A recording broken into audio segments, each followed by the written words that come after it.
نبی صلی اللہ علیہ وسلم سے پوچھا گیا سب سے بڑا نیکی والا کام کیا ہے؟ وہ یہ سوچ ہے لا الہ الا اللہ، یہ سب سے بڑا نیکی کا کام ہے کہ لوگ اللہ پر ایمان لے آئیں۔ اور پوچھا گیا سب سے بڑا جرم کون سا ہے؟ فرمایا اللہ کے ساتھ کسی کو شریک کرنا۔ اب یہاں میں یہ بات کرنا چاہتا ہوں، سب سے بڑا نیکی کا کام اور سب سے بڑا گناہ کا کام، یعنی شرک سب سے بڑا گناہ، توحید سب سے بڑی نیکی، اللہ پر ایمان۔ اب اس کیس کو سمجھانے کے لیے اللہ رب العزت نے جو بادشاہ لیول کے لوگ ہیں ان کو الگ طریقے سے سمجھایا، اور جو غلام ہیں اس دور کے، جو کہہ لیں کہ معاشرے میں وہ بیچارے فیل کرتے ہیں کہ ہمارا سٹیٹس نہیں ہے، اس لحاظ سے ذہنوں میں بھی نسبتاً ایک فرق ہوتا ہے۔ تو آپ اندازہ کریں کہ اللہ تعالیٰ غلاموں کو ایک ہی مسئلہ الگ طریقے سے سمجھا رہے ہیں، حالانکہ مسئلہ ایک ہی ہے، سب کو ایک طریقے سے کہا جا سکتا ہے، لیکن نہیں۔ بادشاہوں کو اللہ تعالیٰ نے جب توحید پڑھائی تو ان کو کیا کہا؟ ان کو کہا کہ کیا تم لوگ جو تمہارے ماتحت ہیں ان میں سے کسی کو اپنے برابر بٹھاتے ہو؟ اپنے برابر چیزوں کا مالک بنا دینا، پراپرٹی میں برابری کا حصہ دینا، جس طرح کہ خود تم مالک ہو، تم جو مالک ہو 1 ارب روپے کے، تو تم میں سے کون ہے جو 50 ارب اپنے ملازم کو دے دیتا ہے؟ تھوڑا بہت صدقہ خیرات تو دنیا کر دیتی ہے، لیکن وہ کہے جی آدھا میرا اور آدھا تیرا، کون کر رہا ہے؟ یا یہ سارا ہی تیرا، کون کرتا ہے؟ تو میں یہ سمجھتا ہوں بادشاہوں کو اس لیول پہ جا کے بات سمجھائی کہ تم تو اپنے ملازموں کو ساتھ بیٹھنے نہیں دیتے اور میرے ساتھ جس مرضی کو اٹھاتے ہو اور شریک کر دیتے ہو۔ اور غلاموں کو جب یہ بات سمجھائی تو کہا وہ غلام بہتر ہے جس کے 2 آقا ہیں، یا وہ غلام بہتر ہے جس کا 1 آقا ہے۔ دیکھیں ان کے مائنڈ سیٹ کے لیول پر آ کے بات کی جا رہی کہ غلام ہے، اس نے تو بیچارے نے غلامی کرنی ہے۔ ایک غلام وہ ہے جس کی نوکری، جس کی غلامی 2 آقا سنبھال رہے ہیں، ایک کہتا ہے پانی لے کے آؤ، دوسرا کہتا ہے بازار سے کوئی چیز لے آؤ، وہ بیچارہ کبھی ادھر جائے کبھی ادھر، نہ ادھر نہ ادھر۔ اور ایک وہ غلام ہے جس کا 1 آقا ہے۔ کتنے کمال کا آسان طریقہ ہے، ایک بندہ کہتا ہے پہلے پانی لے آؤ، اس کے بعد کہتا ہے جاؤ بازار میں چلے جاؤ۔ تو ایک آقا کو ڈیل کرنا ایک غلام کے لیے کتنا آسان ہے، اور ایک غلام کے لیے 2 آقاؤں کو ڈیل کرنا کتنا مشکل ہے۔ تو اللہ نے جب توحید کی مثال دی تو غلاموں کو الگ انداز میں سمجھایا، بادشاہوں کو الگ انداز میں سمجھایا۔ تو میں یہ سمجھتا ہوں کہ اللہ تعالیٰ نے لوگوں کا مائنڈ سیٹ بھی دیکھا ہے، لوگوں کا سٹیٹس، لوگوں کا ذہنی لیول دیکھا ہے، اس کے بعد پھر ان کو بات ایک ہی مختلف انداز سے سکھلائی، سمجھائی۔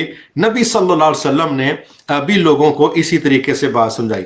آپ کے پاس ایک نوجوان آیا، اب نوجوان آ کے بڑی سیدھی سی فرینکلی کہتا ہے اے اللہ کے نبی صلی اللہ علیہ وسلم مجھے زنا کی اجازت دے دیجئے۔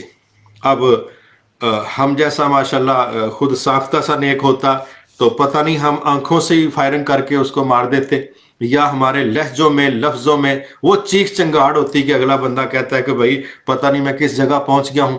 لیکن اس دنیا کے سب سے عظیم داعی نبی صلی اللہ علیہ وسلم نے اس نوجوان کی پہلے بات پورے دھیان سے سنی، اور پھر اس کے ذہنی لیول پر آ کے آپ نے بات کی، کہا اے نوجوان یہ بتا اگر یہی حرکت کوئی تمہاری والدہ کے ساتھ، پھوپھو کے ساتھ، بہن کے ساتھ کرے تو کیا تم برداشت کرو گے؟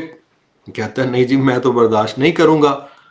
تو آپ نے کہا جس سے تو یہ برائی کرنا چاہتا ہے وہ بھی تو کسی کی ماں، بہن، بیوی، بیٹی ہوگی، آخر اس کا بھی تو رشتہ کسی سے ہوگا۔ جب تو برداشت نہیں کرتا تو وہ دوسرے برداشت کریں گے۔ یعنی اس سینس میں آ کے اتنے پولائٹلی وہ بات سمجھا دی۔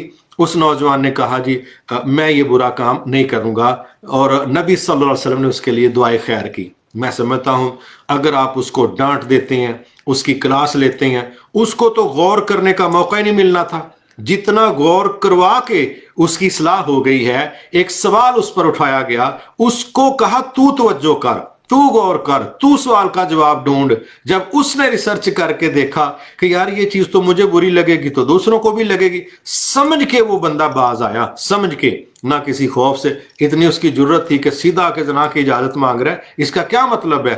کیا اس کے اندر ایک خود اعتمادی ہے کہ دنیا کی سب سے عظیم ہستی سے آ کے وہ اتنی بڑی بات کر رہا ہے، اپنی طرف سے اجازت لے رہا ہے، لیکن کیس کتنا بڑا رکھ رہا ہے۔ تو میں یہ سمجھتا ہوں کہ نبی صلی اللہ علیہ وسلم نے انتہائی محبت کے ساتھ، انتہائی اچھے لہجے لفظوں کے ساتھ اس نوجوان کو ایک غور کرنے کے لیے سوال پیش کر دیا۔ اس نے جب اس پہ غور کیا تو نتیجہ یہ نکلا، اس نے خود کہا کہ میں نہیں کروں گا۔ تو میں یہ سمجھتا ہوں کہ ہمیں پبلک کو مخاطب کرتے ہوئے یہ ضرور دیکھنا چاہیے، کیا میرے سامنے بزرگ ہیں، کیا میرے سامنے بچے ہیں، کیا میرے سامنے عورتیں ہیں، کیا میرے سامنے مرد ہیں، کیا میرے سامنے قیدی ہیں، کیا میرے سامنے پڑھے لکھے لوگ ہیں، کیا میرے سامنے ان پڑھ لوگ ہیں، کیا میرے سامنے خوشحال لوگ ہیں، کیا میرے سامنے تنگ دست لوگ ہیں۔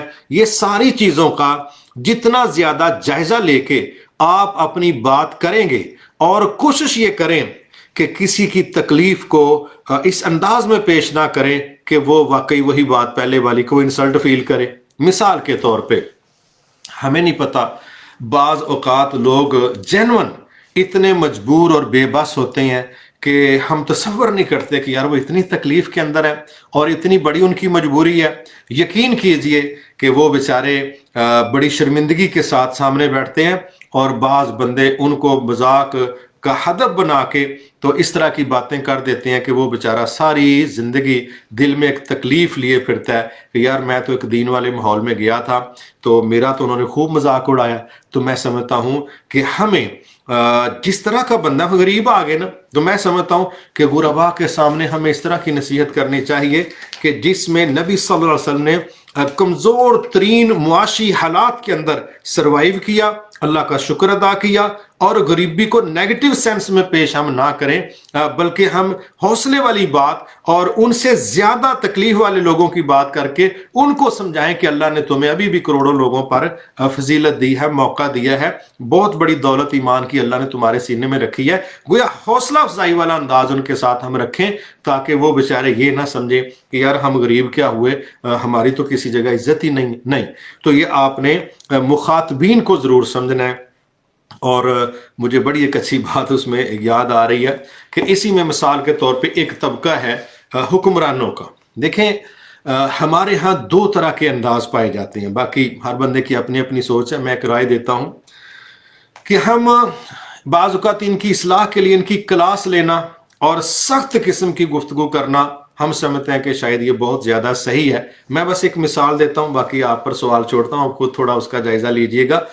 غلطیاں لوگ کرتے ہیں، حکمران بھی بڑی بڑی غلطیاں کرتے ہیں، ہوتا ہے سارا کچھ، لیکن جو ایک دائی ہے میں اس کی بات کر رہا ہوں۔ باقی پولیٹیکل پارٹیز کیا کیا کہتی ہیں، کیا کرتی ہیں، اپوزیشن ان کے ساتھ کیا کرتی ہے، حزب اقتدار ان کے ساتھ کیا کرتی ہے، بیوروکریسی کے کیا رویے ہیں، فلاں کے کیا ہیں، یہ ساری باتیں الگ۔ میں ایک دائی کی مثال دینے لگا ہوں کہ اللہ رب العزت نے اس دنیا میں حکمرانوں کو بھی جو دعوت دی ہے، ان میں کہیں ان پر سوالات اٹھائے تاکہ وہ غور و فکر کریں۔ اور ایک جگہ ایسی ہے، فرض کریں اس دنیا کا ایک معروف حکمران ہے، دنیا اس کو فرعون کے نام سے جانتی ہے، تو ہے وہ اپنے دور کا حکمران، اور اس نے ایک اور بڑا جرم یہ کیا کہ اس نے اللہ کے مقابلے میں کہا انا ربکم الاعلی، پبلک کو پیغام دیا، بیانیہ دیا، سوچ دی، پالیسی دی کہ تمہارا سب سے اعلیٰ رب میں ہوں، میں ہی تمہارا رب ہوں۔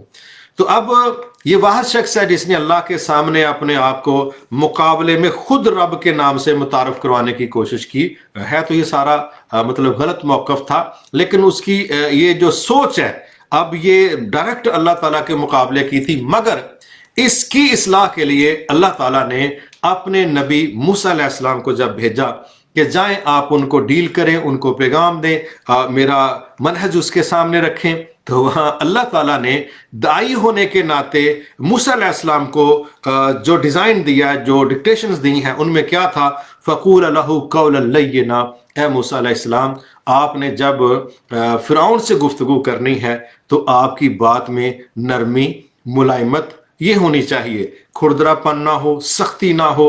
اب میں یہ کہنا چاہتا ہوں کہ ایک حکمران کو دعوت دی جا رہی ہے اور وہ بندہ ایسا ہے جس نے بہت بڑا تکبر کا مظاہرہ کیا، اور اس کے مقابلے میں اللہ تعالیٰ اپنے رسول کو، نبی کو بھیج رہے ہیں اور اپنے نبی کو کہہ رہے ہیں آپ کی بات میں سختی نہیں ہونی چاہیے، نرمی ہونی چاہیے، ملائمت ہونی چاہیے، شاید کہ وہ ہدایت پا جائے۔ میں یہ سمجھتا ہوں اس لحاظ سے بھی تھوڑا ہم اس چیز کو دیکھیں۔ ایک دائی کی بات کر رہا ہوں، پولیٹیکل پارٹیز کی بات نہیں کر رہا۔ ایک دائی جب کسی کو دین کی طرف لے کے آنا چاہتا ہے تو میں سمجھتا ہوں آج بھی، کل بھی، پرسوں بھی، جو طریقہ اللہ کا ہے وہی صحیح ہے، جو طریقہ رسول اللہ صلی اللہ علیہ وسلم کا ہے وہی طریقہ صحیح ہے۔ تو یہ چیز بھی ہمیں دیکھنی ہے کہ ہمارے سامنے کون ہے۔ اس لحاظ سے جتنا آپ یہ دھیان رکھیں گے کہ میں دائی ہوں اللہ کے دین کا۔ دیکھیں نا، دنیا میں لوگ جس کمپنی کے ملازم ہوتے ہیں یا امپلائی ہوتے ہیں تو کیا وہ اس کمپنی کی ڈکٹیشنز، قاعدے ضوابط کا لحاظ نہیں رکھتے کہ اس کمپنی کا رول کیا ہے؟ ایسا نہ ہو دعوت ہم نے اللہ کے دین کی دینی ہے اور اللہ کے ہی رولز کی وائلیشن کریں گے، تو بتاؤ پھر ہم اپنی نوکری یا اپنے پروفیشن کے ساتھ ہم کون سا انصاف کر رہے ہیں؟ جس کا دین ہے طریقہ بھی اس کا استعمال کریں گے تو مجھے امید ہے وہ رب بھی راضی ہوگا، اور انشاءاللہ دل اس کے قبضے میں ہے، وہ آپ کی حوصلہ افزائی کے لیے لوگوں کی اصلاح بھی کرے گا۔ کچھ نہیں ہوگا، کم از کم آپ غیر مہذب نہیں کہلائیں گے۔ تو یہ میں نے چند مثالیں اس لیے دی ہیں کہ ایک بہترین دائی وہ ہے کہ جن سے مخاطب ہے وہ اپنے مخاطبین کو زیادہ سے زیادہ پڑھ جائے، سمجھ جائے ان کی نفسیات، ان کے مزاج، ان کی ضروریات، ان کی مجبوریاں، ان کی پریشانیاں، وہ جتنا سوچ سمجھ کے پڑھ کے انشاءاللہ ان کو نصیحت کرے گا۔ مجھے امید ہے کہ اللہ تعالیٰ اس بندے کی بات میں زیادہ بہتری پیدا کر دے گا۔ پھر آگے آ جاتے ہیں ہم، وہ ایک بڑی خوبصورت بات ہے، اس کو بھی ہمیں تھوڑا سمجھنا چاہیے۔ وہ بات یہ ہے کہ ایک دائی کا کام کیا ہے کہ قرآن و سنت کو لوگوں کے مائنڈ لیول کے مطابق آسان کر کے پیش کرے، آسان کر کے پیش کرے۔ اللہ تعالیٰ نے بھی فرمایا وَلَقَدْ يَسَّرْنَا الْقُرْآنَ لِلذِّكْرِ فَهَلْ مِن مُدَّكِرٍ، کہ ہم نے اس قرآن کو پڑھنے والوں کے لیے آسان کر کے پیش کیا، کوئی ہے جو تم میں سے نصیحت پکڑے؟ تو اللہ تعالیٰ سے بڑھ کے تو کوئی سکھانے والا ہے نہیں۔ تو میں یہ سمجھتا ہوں کہ یہ جو طریقہ کار ہے کہ کئی چیزیں ایسی ہوتی ہیں، کئی احکامات ایسے ہوتے ہیں کہ وہ سمجھنا عام بندے کے لیے ذرا مشکل ہوتا ہے۔ تو ایک اچھے دائی کی یہ خوبی ہے کہ وہ آسان کر کے پیش کرتا ہے قرآن و حدیث کو۔ یہ تفسیر کا تعلق بھی آسانی پیدا کرنے کے لیے، ترجمے کا تعلق بھی آسانی پیدا کرنے کے لیے، اور جو مادری زبان کا استعمال ہے یہ بھی کہہ لیجئے کہ آسانی پیدا کرنے کے لیے، مثالوں کا جو استعمال ہے یہ بھی آسانی پیدا کرنے کے لیے، باڈی لینگویج جو ہے اور حرکات و سکنات جو ہیں جسم کی اعضاء کی، یہ بھی آسانی پیدا کرنے کے لیے، شکلوں کا، لکیروں کا استعمال کرنا، آوازوں کا استعمال کرنا، یہ ساری چیزیں کیا ہیں؟ آسان کر کے پیش کرنا۔ ایک بہترین دائی وہ ہے کہ جو قرآن و سنت کے معاملات کو آسان کر کے پیش کرے۔ آسان کر کے پیش کرنے کے لیے جو ذرائع اسباب استعمال ہو سکتے ہیں، میں نے اس کی چند مثالیں دے دی ہیں، ان کا استعمال کر کے اس کی ذمہ داری ہے کہ وہ آسان کر کے پیش کرے تاکہ بات لوگوں کو آسانی کے ساتھ سمجھ آ جائے۔ پریشانی ہمارے لیے، عام لوگوں کے لیے، سننے سنانے والوں کے لیے اس وقت بنتی ہے کہ جب ہم مخاطبین کو سمجھتے نہیں، ایک بڑی ٹھوس اور بھاری ڈوز جو ہے وہ ہم اگلے بندے کو دے رہے ہوتے ہیں، اور وہ بیچارہ کہہ رہا ہوتا ہے کہ بلے بلے بلے، بڑا گہرا علم سی، بڑی علمی گفتگو سی، بھائی تینوں کو سمجھ آئی؟ آدھا نہیں، میرے والی تو نہیں سی گل، علماء والی سی۔ تو اب ہمارا پروگرام تو مس ہو گیا نا۔ جب اگلا عام بندہ سمجھ نہیں سکا، ہم اس کو سمجھا نہیں سکے، تو پھر ہم نے کیا فائدہ کیا؟ آسان کر کے پیش کرنا، میں یہ سمجھتا ہوں اس پر ہمیں بڑا باریک بینی سے غور کرنا چاہیے کہ عقیدہ توحید کی بات ہو، اتباع سنت کی بات ہو، ہمارے ذہن میں ایک اچھا دائی ہونے کے ناطے یہ خیال ہونا چاہیے کہ یار میں زیادہ سے زیادہ آسان کر کے کس طرح پیش کر سکتا ہوں۔ تو میں سمجھتا ہوں کہ اس چیز کا بھی ہمیں لحاظ رکھنا چاہیے، ایک اچھے دائی کی یہ خوبی۔ پھر ایک اور چیز ہے، وہ بھی بڑی اہم ہے کہ، اور یہ نقطہ نا اکثر و بیشتر دوران گفتگو دعوت دینے والے بعض اوقات بھول جاتے ہیں، ٹھیک ہے؟ وہ کیا ہے؟ ہم تقریروں کے ذریعے لوگوں کو بات کم سمجھاتے ہیں، متاثر زیادہ کرتے ہیں۔ یہ دو الگ الگ مسئلے ہیں۔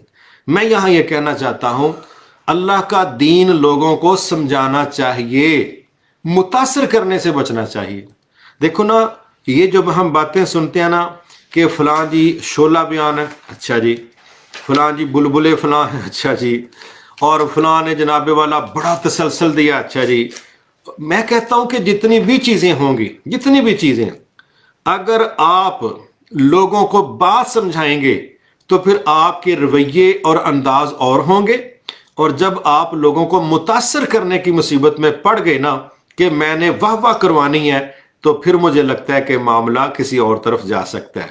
اللہ نہ کرے، اللہ نہ کرے، یہ آپ کے لیے ایک بڑی آزمائش ہوگی۔ آپ نے اللہ کو عمل قبول بھی کروانا ہے، نیت کو خالص بھی رکھنا ہے، اور بات بھی سمجھانی ہے، لیکن جب گاڑی کا سٹیئرنگ مڑتا ہے نا اس طرف کہ میں نے متاثر کرنا ہے کہ جی بلے بلے جی فلاں نے کوئی تقریر کی ہے، تو میں سمجھتا ہوں جب ہم کسی کو متاثر کرنے کے چکروں میں پڑ گئے تو شاید پھر ہم بات سمجھانے کے دائرے سے آؤٹ ہو جائیں گے۔ اور جب آپ بات کو سمجھائیں گے تو دنیا کے اندر جو تبدیلی ہے نا، وہ بات کو سمجھ کے زیادہ ہوتی ہے، بات کو سمجھ کے زیادہ ہوتی ہے۔ اور اگر آپ سمجھانے کی بجائے متاثر کرنے کے چکروں میں پڑ گئے تو مجھے خدشہ ہے کہ ہماری دعوت کمزور ہو سکتی ہے۔ اس لیے اب اس میں ہم دیکھیں کہ کیا ہوتا ہے۔ مثال کے طور پہ کتنے لوگ ایسے ہیں کہ جب وہ بات کو سمجھائیں گے تو ان کا انداز جو ہے وہ تدریسی ہوگا، ان کی بات میں ٹھہراؤ ہوگا، ان کے رویے میں تحمل بردباری ہوگی، اور وہ اس طرح بات کریں گے جس طرح کہ نبی صلی اللہ علیہ وسلم کے متعلق اماں جی فرماتی ہیں کہ آپ جب بات کرتے تھے تو آپ کی بات کے لفظ اگر کوئی گننا چاہتا تو گن سکتا تھا، اسی طرح، اور بعض اوقات آپ بات کو دہرا دیتے تھے۔ اب مجھے بتائیں کہ جس بندے نے بات کو دہرا کے کرنا ہے، دو دو دفعہ، تین تین دفعہ، جس بندے نے سلو موشن میں بات اس لیے کرنی ہے تاکہ لوگ ایک ایک لفظ پر توجہ کر سکیں، کیونکہ ہر بندے کا ذہن اتنا تیز نہیں ہوتا کہ وہ بجلی کی طرح آپ کے لفظوں کی پیچھا کر سکے، ایسا نہیں ہوتا۔ بہت لوگ سلو مائنڈ ہوتے ہیں اور وہ آہستہ آہستہ بات کو سمجھتے ہیں۔ آپ نے دیکھا ہے نا، کئی لوگ وہ لطیفہ سناتے ہیں تو سننے والوں میں چند ہنس پڑتے ہیں، اور بعض ایسے بھی ہوتے ہیں جو ایک دوسرے کا منہ دیکھتے رہتے ہیں۔ ایدا کی مطلب ہے، اس کا مطلب ہے ان کا ذہن اتنا تیز نہیں ہے، ان کو تھوڑی دیر ٹھہر کے سمجھ آتی ہے کہ بات کیا ہو گئی ہے۔ اس لیے جب نبی صلی اللہ علیہ وسلم کا طریقہ ہم دیکھتے ہیں تو اماں جی کیا سمجھا رہی ہیں کہ آپ گفتگو اس طریقے سے کرتے تھے کہ بعض باتوں کو دہرا دیتے، اور حدیثوں میں بھی آتا ہے تین تین دفعہ بھی آپ نے کئی باتوں کو کہا، اور بعض اوقات اماں جی فرماتی ہیں کہ آپ جو گفتگو کرتے اگر کوئی لفظ گننا چاہتا تو گن سکتا تھا۔ اب یہ جو بندے کی بات گنتی کی جا سکتی ہے، جو تین تین دفعہ دہرائی جا رہی ہے، یہ بات سمجھانے کی کوشش ہے، یہ پبلک کو متاثر کرنے کی کوشش نہیں۔ تو ہمیں بھی یہ دیکھنا ہے کہ جو بات ہم لوگوں کو سمجھانا چاہ رہے ہیں، کیا ہماری اس میں کوشش سمجھانے کی ہے یا متاثر کرنے کی ہے۔ تو اگر آپ متاثر کرنے کی بجائے سمجھانے کی روش پہ آ جائیں گے اور کوئی بندہ اپنی زندگی میں چینج پیدا کرنا چاہے تو بھائی وہ کانوں کے چسکے سے تبدیل نہیں ہوگا، وہ بات کو، مسئلے کو، حکم کو سمجھے گا تو اپنے اندر تبدیلی پیدا کرے گا۔ اور اگر معذرت کے ساتھ کتنی دنیا ہمارے ہاں اس یہ سیزن تھوڑا گزر بھی رہا ہے، گزر بھی گیا کہ قرآن مجید کے مطلب تلاوتوں کے مقابلے ہو رہے ہیں، دنیا بھر سے ماشاءاللہ قرآن کرام تشریف لا رہے ہیں۔ اب جس بندے کو آتی ہے نا ترجمے کی سمجھ، اس کی فیلنگز اور ہیں، اور جس بندے کو ترجمے کی سمجھ نہیں آتی، تفسیر کا پتہ نہیں ہے، تو وہ کیا سمجھ رہا ہے؟ وہ کانوں کا مزہ لے رہا ہے۔ لیکن جس نے چینج ہونا ہے نا، اس کی آنکھوں سے آنسو بہیں گے، اس پر رکت طاری ہوگی، اس کے اندر ایک خوف خدا کا احساس پیدا ہوگا، تو کس پر ہوگا؟ جو بات کو سمجھے گا کہ اس یہاں پر بات کیا ہو رہی ہے۔ جس طرح نبی صلی اللہ علیہ وسلم فرمایا کرتے تھے کہ مجھے سورت ہود اور اس کی بہنوں نے بوڑھا کر دی ہے۔ اب سورت ہود ہے، اسی طرح القیامہ ہے، اور اسی طرح ایک دو اور صورتیں ہیں، تو میں سمجھتا ہوں ان میں قیامت کا تذکرہ، محاسبے کا تذکرہ، رب کے سامنے جواب دہی کا احساس، یہ چیزیں ہیں وہاں پر۔ تو جس کو بات کی سمجھ آئے گی، چینج وہ پیدا کرے گا اپنے اندر، اس کی فیلنگز اور ہیں، اور جس کو بات کی سمجھ نہیں آئے گی تو بھائی وہ تو کانوں کی سماعت سے ٹکرا کے بات ختم ہو جائے گی۔ تو میں یہ سمجھتا ہوں کہ اس لحاظ سے ہماری یہ کوشش ہونی چاہیے کہ ہم نے دھنوں سے سروں سے لوگوں کو متاثر کرنے کی بجائے ہم نے لوگوں کو بات سمجھانی ہے۔ اگر ہم لوگوں کو چینج کرنا چاہتے ہیں، بدلنا چاہتے ہیں، تو پھر ہمیں بات سمجھانے پر فوکس کرنا چاہیے، پھر ہمیں کسی اور کہہ لیں کہ سینس میں متاثر کرنے والا رویہ اختیار کرنے کی ضرورت نہیں، کیونکہ آپ کے لیے صدقہ جاریہ وہی بندہ بن سکتا ہے جو آپ کی بات سن کے چینج ہو گیا، اور چینج وہ ہوگا جس کو آپ کی بات کی سمجھ آئے گی۔ اس لیے سمجھانے کے لیے آپ کے رویے اور ہوں گے، اور متاثر کرنے کے لیے آپ کے رویے اور ہوں گے۔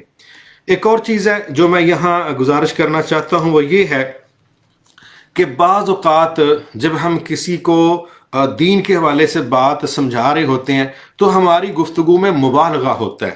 مبالغہ ایک ایسا رویہ ہے جو آپ کی بات کو بے وزن کر دیتا ہے۔ آپ تو سمجھتے ہیں شاید میں نے ایک بہت بڑی بات کر دی ہے، لیکن کامن سینس کے لوگ سمجھ جاتے ہیں کہ یار یہ بات ہوتی نہیں ہے۔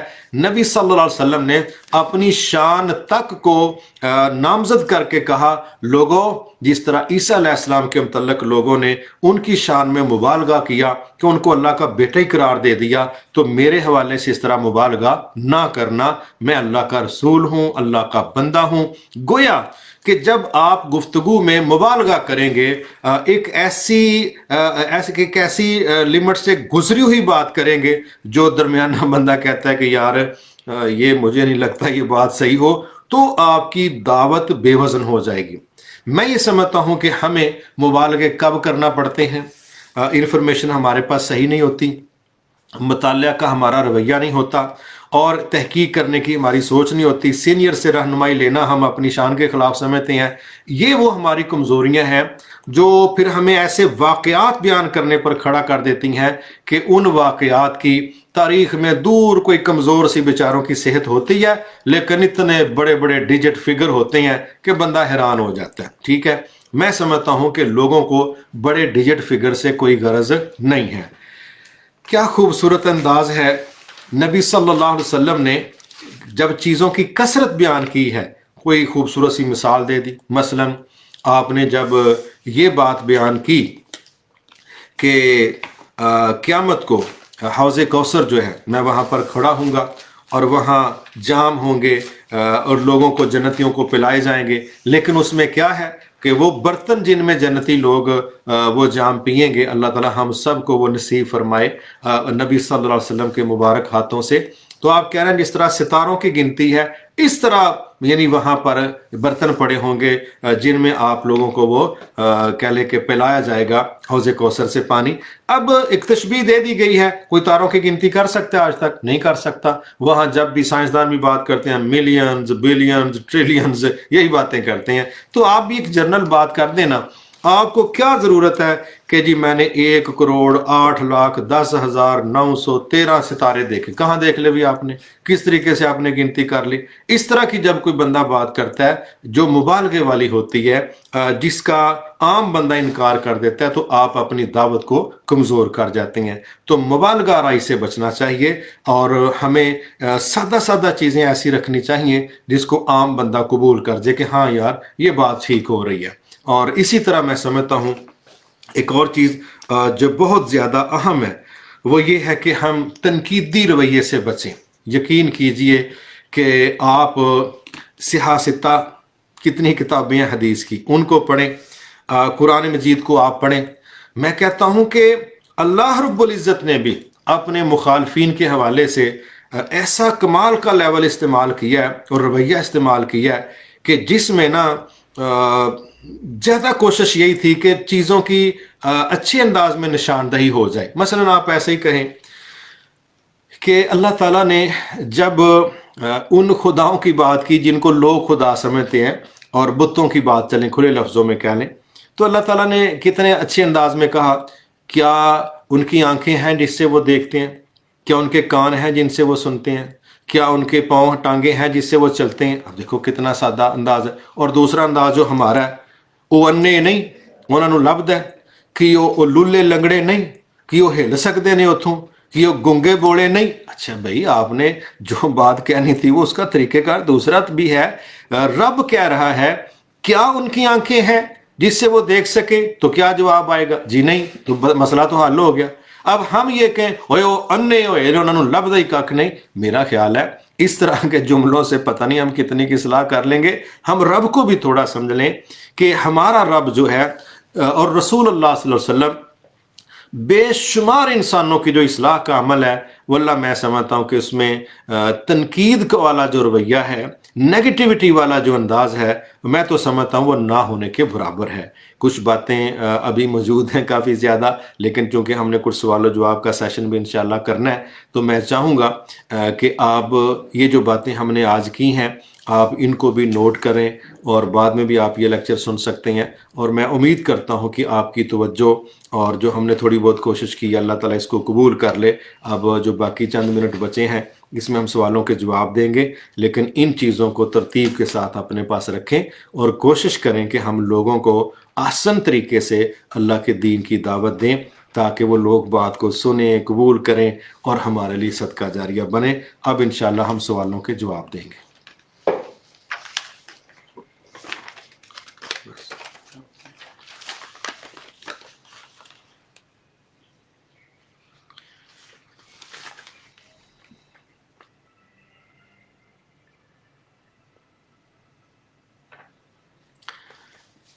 یہ جی سوال آیا کسی کا کہ اگر ہم غصہ سے بول دیں کہ میں نے دین کا کام نہیں کرنا اور نہ ہی میرا دین والوں سے کوئی تعلق ہے، کیا اس بات پر اللہ تعالیٰ ناراض ہو جائے گا؟ حالانکہ میں نے ایسا لوگوں کے رویے کی وجہ سے ایسا بولا. میں سمجھتا ہوں ٹھیک ہے آپ نے غصے میں کہا، لیکن بات آپ کی ٹھیک نہیں ہے، بات آپ کی غلط ہے. یہ وقتی طور پہ آپ نے بات کی ہے. ایک مسلمان کس طرح دین سے لا تعلقی کا اظہار کر سکتا ہے؟ تو یہ وقتی سی آپ کی بات تھی. بہرحال دین کا کام یہ ہماری اللہ کی طرف سے ڈیوٹی ہے، اور اس کو ہمیں بطور غلام کرنا چاہیے.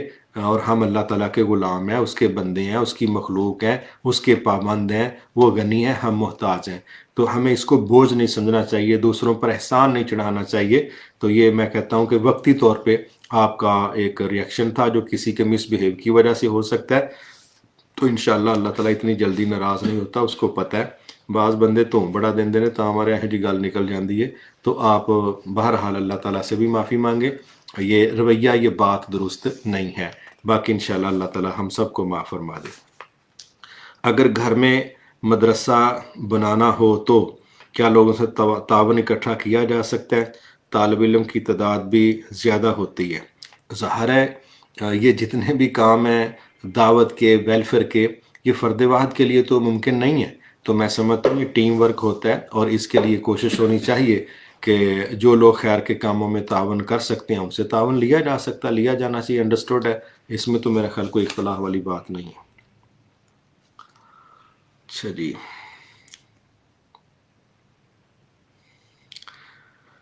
ایک سوال ہے کہ اگر کلاس والوں کو تبلیغ کریں تو وہ کہتے ہیں ہمیں سب پتہ ہے، اس صورت میں کیا کریں؟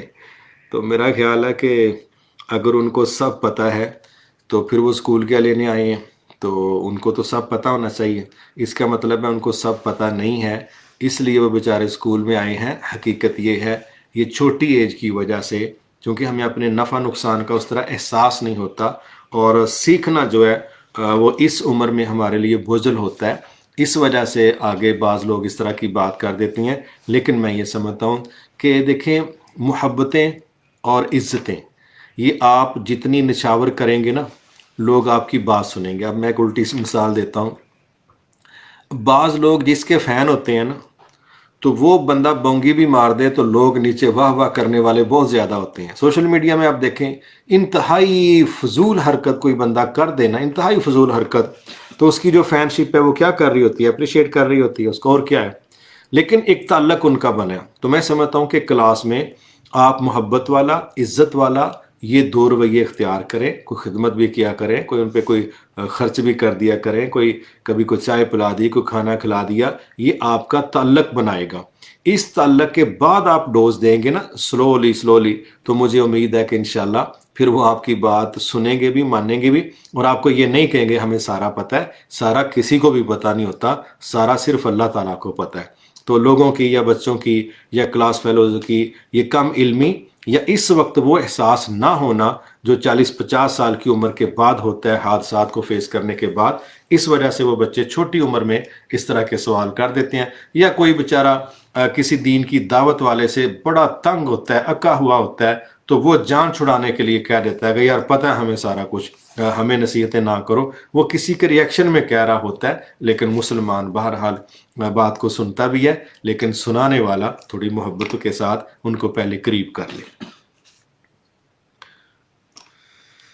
ایک سوال ہے جی، مایوسی سے کیسے نکلیں اور نکالیں؟ بس اس کا میں سنگل ہی جواب دینا چاہتا ہوں، اور وہ یہ ہے، تقدیر، عقیدہ تقدیر کا ہمارا ہے جو جتنا زیادہ آپ اس کو سمجھیں گے، جتنا زیادہ، تو ایک یہ چیز. دوسری چیز ہے توکل علی اللہ. تیسری چیز ہے اپنے حصے کی محنت کرنا. چوتھی چیز ہے دعا کرنا. اور پانچویں چیز ہے نتائج کے لحاظ سے اللہ پر مطمئن رہنا. آپ ان چیزوں کا استعمال کریں، انشاءاللہ آپ مایوسی سے نکلیں گے. ایک بندہ خیر کے کام میں جد و جہد ہی نہیں کرتا تو بیٹھا بیٹھا تو وہ مزید مایوس ہوگا نا. فارغ بندہ نہیں مایوسی سے نکل سکتا. کسی بھی مشن کے لیے رسک لینے والا، کام کرنے والا، محنت کرنے والا، یہ اس کی سٹریس کو آٹومیٹکلی کم کرنے والا عمل ہے، کیونکہ جس نے ایک قدم اٹھا لیا نا وہ منزل کے قریب ہو گیا. اور جو ادھر ہی بیٹھا ہے ماشاءاللہ، اللہ تعالیٰ رحم فرمائے، اس کی ٹینشن بڑھ سکتی ہے، کم نہیں ہو سکتی. پھر کام کا صحیح ہونا بڑا ضروری ہے. پھر آپ کوشش کریں کہ آپ اپنے حصے کی محنت کر کے اس کا جو رزلٹ ہے نا، اس سلسلے میں اللہ پر توکل کریں اور اطمینان رکھیں کہ اللہ آپ کے ساتھ زیادتی نہیں کرے گا. یہ 4-5 چیزوں کا جب آپ لحاظ رکھیں گے تو انشاءاللہ آپ مایوسی سے نکل آئیں گے. لیکن اپنے حصے کا کام نہ کرنا اور صحیح راستے کا انتخاب نہ کرنا اور سوچتے رہنا بیٹھ کے کہ مایوسی سے کیسے نکلیں گے، ایسے تو بندہ کیچڑ سے نہیں نکلتا. مایوسی سے کیسے نکلنا ہے، تو ان چیزوں کا تھوڑا لحاظ رکھیے گا. رمضان میں کسی کی مدد لوگوں کے سامنے کرنا چاہیے تاکہ مجھے شان و شوکت کا موقع ملے. دیکھیں، نبی صلی اللہ علیہ وسلم کے دور میں لوگوں نے مجمع کے اندر بھی صدقہ خیرات کیا ہے اور تنہائیوں میں بھی کیا ہے. غزوہ تبوک کے موقع پر حضرت عثمان غنی رضی اللہ تعالیٰ عنہ نے جو 1000 سے زیادہ گھوڑے، اونٹ، سامان سمیت وقف کیے، تو وہ 3 دفعہ بھرے مجمع میں کھڑے ہو کے وقف کیے. اور ان کو اس سرگرمی پر نبی صلی اللہ علیہ وسلم نے یہ بشارت سنائی کہ عثمان، آج کے بعد کوئی تیرا عمل تمہیں جنت سے ڈسکنیکٹ نہیں کر سکتا، بے دخل نہیں کر سکتا. اتنا یہ نہیں تو نے کمال کر دیا کہ تو کنفرم جنتی ہے سادے لفظوں میں. تو میں سمجھتا ہوں وہ 3 دفعہ عثمان غنی رضی اللہ تعالیٰ نے صحابہ کی بڑے مجمع میں کھڑے ہو کے اعلان کیے تھے. ہمارا یہ فرض بنتا ہے کسی کی موٹیویشن کے لیے اگر ہم خیر کا کام لوگوں کے سامنے کرتے ہیں تو جو ہمیں دیکھ کے خیر کا کام کرے گا، اللہ اس کو بھی برابر اس کا بھی اجر آپ کو عطا فرمائے گا. یہ ہے خیر کے رستے پر لوگوں کی رہنمائی. لیکن اگر کسی کے دل میں یہ احساس ہو کہ لوگوں میں واہ واہ ہو جائے تو پھر آپ کی انویسٹمنٹ ضائع ہو سکتی ہے. اس لیے اپنی شان و شوکت کے لیے نہیں، لوگوں کی موٹیویشن کے لیے آپ مجمع میں کھڑے ہو کے خرچ کریں گے تو انشاءاللہ آپ کی نیت کو اللہ دیکھنے والا اور یہ ضائع نہیں ہوگا. ہم کسی کی نیت کا الٹرا ساؤنڈ کر کے فیصلہ نہیں کر سکتے کہ میرا خیال ہے کہ اس کے اندر ریاکاری ہے. نہیں، یہ اللہ اور بندے کا کام ہے. البتہ صدقہ و خیرات لوگوں کے سامنے بھی دیا جا سکتا ہے، چھپ کے بھی دیا جا سکتا ہے، لیکن آپ کا کنٹرول اپنی نیت پر ہونا چاہیے.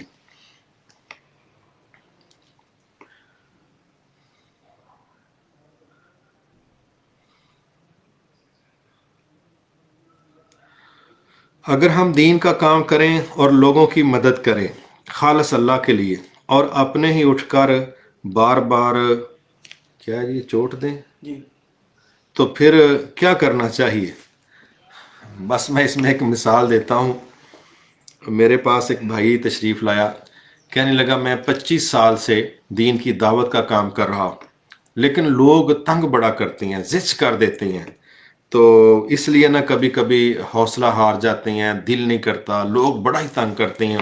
تو میں نے ویسے ہی ہنستے اسے پوچھا کہ یہ جو پروفیشن ہے دعوت دین کا، یہ کن کا پروفیشن ہے بیسکلی؟ کہنے لگا کہ نبیوں کا پروفیشن ہے.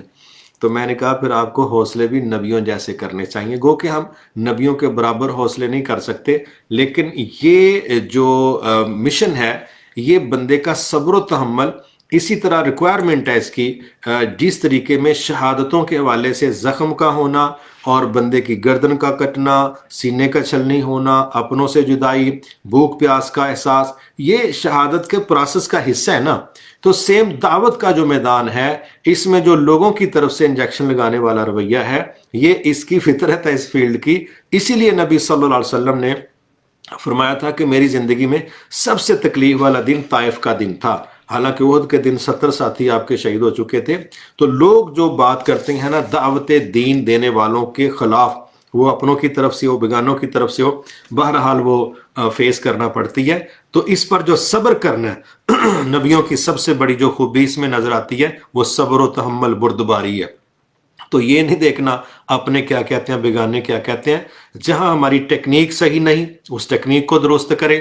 ایسا نہ ہو کہ بعض اوقات ہم کوئی ایک چیز ٹھیک کر رہے ہوں اور بہت بڑی کوئی چیز خراب کر رہے ہوں. میں اس کی سادے لفظوں میں ایک مثال دیتا ہوں کہ فرض کریں، چونکہ ایک بہن کا سوال ہے، کہ اگر ایک عورت اس طریقے سے دین کی دعوت کا کام کرے، اس کا خاوند اس سے ناراض، جائز حقوق کے حصول کے حوالے سے اس کا باپ اس سے مطلب ناراض، اس کی اولاد منتشر ہو گئی ہے، یہ ساری چیزیں جب ہم دیکھتے ہیں تو اصل ڈیوٹی تو اس عورت کی تھی خاوند کی اطاعت جائز کاموں میں اور اپنے گھر کے بچوں کی تربیت. یہ ساری چیزیں اللہ نہ کرے اگر آپ جائز اور فرائض کو ڈسٹرب کر کے تو یہ سمجھیں کہ ہم دین کا کام کر رہے ہیں، تو وہاں پھر ماحول بدل سکتا ہے. تو اس کو مینج کرنا یہ آپ کا کمال ہے. لیکن یہ مت سمجھیں کہ ہم 100% اس طریقے سے کام کریں کہ ہمیں کسی طرف سے کوئی مزاحمت کا سامنا نہ ہو. ایسا نہیں ہے. سب سے زیادہ اچھے کردار کے مالک انبیاء ہیں، لیکن انبیاء کو قتل تک کر دیا گیا ہے اس مقابلے کے اندر آ کے کہ جی جو پہلے لوگوں کا ذہن ہے اس کی مخالفت میں باتیں ہو رہی ہیں. تو میں یہ سمجھتا ہوں دعوتی فیلڈ کا بائی نیچر یہ رسپانس ہے کہ لوگ بہرحال بڑی بڑی تکلیف دیتے ہیں، لیکن یہ نبیوں کا پروفیشن ہے. تو حوصلے، صبر، ہمت، تسلسل، اللہ کی رضا کے لیے برداشت، اگنور کرنا، ان خوبیوں کو آپ اختیار کریں. انشاءاللہ ایک وقت آئے گا، آج جو چوٹ کر رہی ہیں، تکلیف دے رہی ہیں، آنے والے وقتوں میں یہ آپ کا شکریہ ادا کریں گے.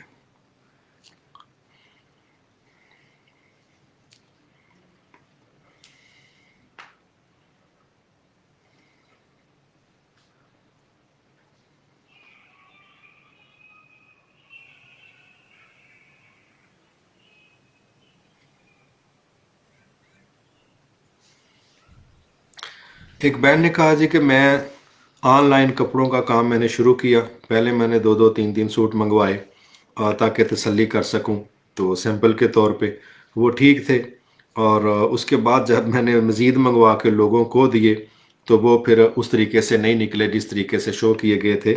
اب میں دین کی دعوت کا کام کرتی ہوں، لیکن لوگ سمجھتے ہیں کہ میں نے ان کو دھوکہ دیا. میں یہ سمجھتا ہوں چونکہ آن لائن پاکستان میں اللہ رحم فرمائے بزنس اسی لیے صحیح نہیں چل رہا. جو لوگ بیچارے ایک دفعہ منگوا بیٹھتے ہیں، اس کے بعد وہ خود بھی معافی مانگتے ہیں اور دوسروں کو بھی کہتے ہیں کہ اس راستے کا انتخاب نہ کرنا. اور اسی بے ایمانی کی وجہ سے آج ہم چھوٹے چھوٹے سیٹ اپ جو گھروں میں لگا کے بہت فائدہ اٹھا سکتے تھے نہیں اٹھا سکے، کہ ہم کہہ کچھ رہے ہیں اور کر کچھ رہے ہیں. چیزوں کے رنگ وہ نہیں، وزن وہ نہیں، سٹف وہ نہیں. تو یہ وہ بیماریاں ہیں اور یہ وہ فراڈ اور دھوکے ہیں جس کی وجہ سے ہم آن لائن بزنس پروموٹ نہیں کر سکے. تو میں سمجھتا ہوں چونکہ یہ دھوکہ آپ نے نہیں دیا، کسی نے اس آرڈر پر یہ چیزیں بھیجی ہیں، اللہ تعالیٰ ان کو بھی ہدایت عطا فرمائے. باقی ایک مسنگ ہو گئی ہے. نیکسٹ ہماری کوشش ہونی چاہیے کہ ہم بالکل بزنس کے اندر اسپیشلی کول و فیل کے تضاد سے اپنے آپ کو بچائیں. بہرحال جس کو نقصان پہنچا ہے اس نے تو اسی کو برا کہنا ہے نا جو اس کے ساتھ ریلیٹڈ ہے یا جو اس کے ساتھ ڈیل کر رہا ہے. باقی پیچھے کسی نے کیا رویہ اختیار کیا وہ الگ بات ہے، لیکن آپ اس سے ڈسہارٹ نہ ہوں. میں سمجھتا ہوں کہ یہ کسی کی غلطی تھی اور آپ کے کھاتے میں پڑ گئی ہے. اللہ تعالیٰ آپ کے لیے بھی آسانیاں فرمائے اور اللہ تعالیٰ ان کو بھی نرمی عطا فرمائے. لیکن اپنے خیر کے مشن کو آپ جاری رکھیں. میں امید کرتا ہوں کہ اتنی بات جو ہے یہ 2-4 لوگوں کی اس سے ڈسہارٹ ہو کے اپنے مشن ترک نہیں کرنا انشاءاللہ. ایک سوال ہے کہ جی دعوت میں فرقہ پرستی کا رجحان کیسے کم کریں؟ بہت سادہ طریقہ کار ہے، کوئی اس میں پیچیدگی نہیں، کوئی اس میں الجھن نہیں.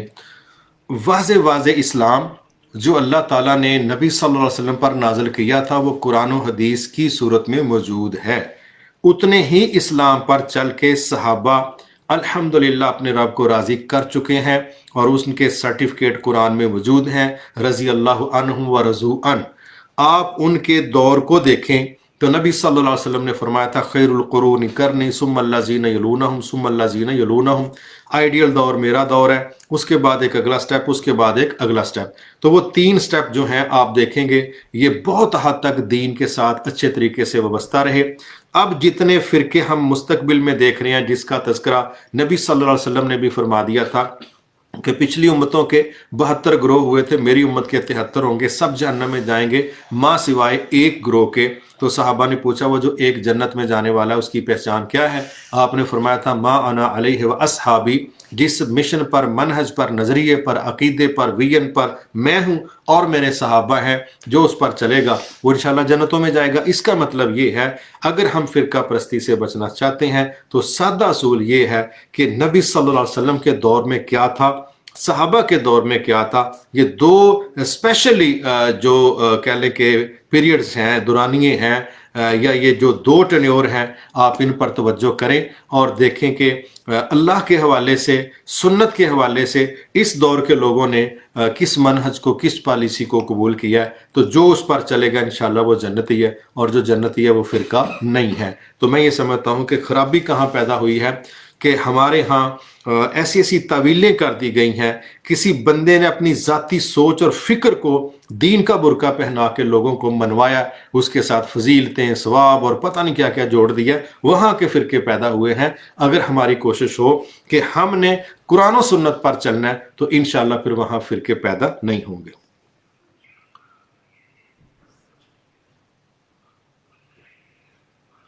خود کی پہچان اور اللہ کی تلاش کے بارے میں قرآن کا کیا حکم ہے؟ یہ کئی ٹرمنالوجیز اس طرح کی ہوتی ہیں کہ جو لوگوں نے اپنی طرف سے بہرحال سیٹل بیٹل کی ہوئی ہیں. بات بڑی سیدھی سی ہے کہ اللہ تعالیٰ کی جو تلاش ہے یہ کرنے کی اس طریقے سے جو انداز اختیار کیے جاتے ہیں یا اپنی پہچان کے حوالے سے. ایک انسان، ایک بک ہے شاید آپ کو مل سکے کہ انسان اپنی صفات کے آئینہ میں. انسان کا جو تعارف ہے قرآن و سنت کی روشنی میں ایک عربی مصنف نے کروایا کہ بندہ کیا ہے اور اس میں کون کون سی پازیٹیو نیگیٹو چیزیں پائی جاتی ہیں. جس طرح اللہ تعالیٰ نے بھی سمجھایا کہ اس میں خیر بھی ہے اور شر بھی ہے، اچھے جذبات بھی ہیں، برے جذبات بھی ہیں. جس نے برے جذبات کو کنٹرول کر لیا اور اچھے جذبات کی طرف اپنے آپ کو چلایا تو وہ کامیاب ہو گیا. تو انسان کی جو پہچان ہے وہ بھی قرآن و حدیث میں موجود ہے، اللہ تعالیٰ کی پہچان بھی قرآن و حدیث میں موجود ہے. کوئی اسپیشل ہمیں سرچ کر کے یہ سوچنا کہ پتہ نہیں بندہ ہی کہاں غائب ہو گیا ہے اور نعوذ باللہ ہمیں خدا نہیں مل رہا، یہ سب خود ساختہ سی ٹرمز ہیں. میں سمجھتا ہوں کہ بطور مسلمان، بطور انسان، قرآن و حدیث نے انسان کا سب سے زیادہ تذکرہ کر کے اس کا تعارف بھی کروا دیا ہے، اور اللہ تعالیٰ اپنی نشانیوں کے ساتھ ہر جگہ پر عیاں ہے، اور اپنی قدرتوں کے ساتھ اور اپنے کیے گئے کارناموں کے نتیجے میں اس کی تلاش کا کوئی پریشانی والا مسئلہ نہیں، بس ایمان والی اینک ہونی چاہیے.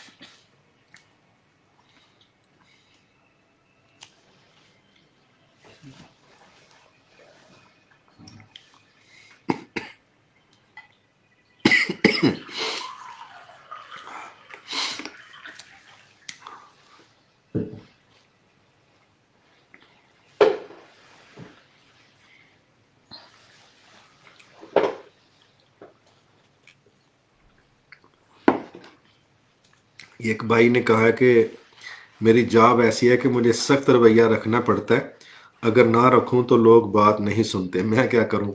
میرا خیال ہے رولز اس طرح کے ہونے چاہیے کہ ان رولز کی زد میں آ کے لوگوں کو اپنے نفع نقصان کا احساس ہو جائے، وہ زیادہ بہتر ہے. کیونکہ ہو سکتا ہے آپ کا سخت رویہ کسی جگہ بعض لوگ گالیاں نکالتے ہیں، بعض لوگ چیخ چنگاڑ کے بات کرتے ہیں، تو پھر آپ کی پرسنالٹی جو ہے وہ تو ڈسٹرب ہوگی، ڈاؤن ہوگی، اس کی جو اس کا لیول ہے وہ نیچے آئے گا. تو میرا خیال ہے کہ اگر ہمیں قاعدے ضابطے اس طرح کے ترتیب دے لینے چاہیے رولز اس طرح کے ہونے چاہیے کہ اگلا بندے کے ساتھ ہمیں بدتمیزی کا یا سختی کا اس انداز میں رویہ اختیار کرنے کی ضرورت نہ پڑے۔ کتنے لوگ ہیں کہ جو اشاروں کے ساتھ قلم کے ایک سائن کے ساتھ لوگوں کی طبیعت سیٹ کر دیتی ہیں۔ تو میرا خیال ہے کہ شاید رولز اگر اس طرح کے بن جائیں کہ جس کی مخالفت کر کے اگلا بندہ یہ سمجھے کہ میرا بہت نقصان ہو جائے گا، میرا خیال ہے کہ یہ زیادہ بہتر مینجمنٹ ہے۔ جی بہت شکریہ، اللہ تعالیٰ آپ سب کو خیر و برکت عطا فرمائے۔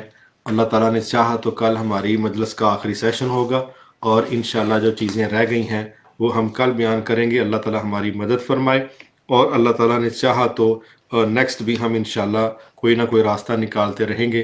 آپ سب کا بہت شکریہ۔ السلام علیکم ورحمۃ اللہ وبرکاتہ۔